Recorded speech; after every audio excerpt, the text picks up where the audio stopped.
way that each league decides to set up their conference schedule.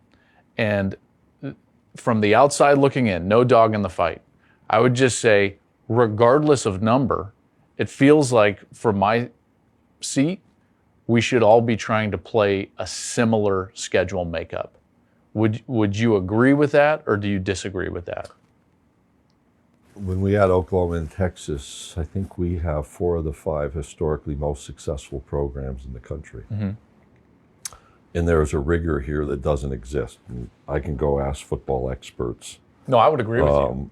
Who have no a lot of people think I don't think that. By the way, they're like, "Oh, hey, but there's a rigor. You're an here. SEC hater." Yeah. I'm not. You guys are the best, toughest, deepest conference in the country. And so there's a depth, and we're going to have that debate as part of our expansion about the number. Now, what is interesting is naturally, you've seen a number of our programs that have been on the very successful end adding a 10th high quality opponent through non-conference scheduling. And on home and homes. Alabama is doing that. I think now. That's really exciting. I did the Texas game last year, and it was fantastic. That's where I was fantastic. headed. You and I spent time in Austin, and you think about the atmosphere. And I was asked at halftime by some of the Austin media, like, isn't this environment great? I said, well, it's familiar, which I guess is my SEC arrogance. And it was. And that's, I think, what we can build. But our decisions about scheduling will have a lot of factors: non-conference game access,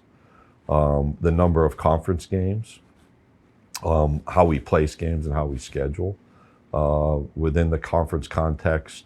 While we try to spread conference games throughout the season, we're somewhat unique in that we start week 2 with really important games. Yeah. If you're going to play in week 2, I think that it's means been really smart. You're going to have to fill some games out later in the season with non-conference foes. Yeah, but it gives me opportunity to take a shot. Yeah, it does. Right. You know, in November when Mercer rolls in, I get that last game, as I recall, was 65-7, wasn't it? It was. I was there. So there's something different happening in the SEC. Listen, you guys. I will say, you know, the competition with Ohio State was phenomenal. I think we've got some games there scheduled, and you know we haven't played the Big Ten in the regular season. Those would be exciting, I think.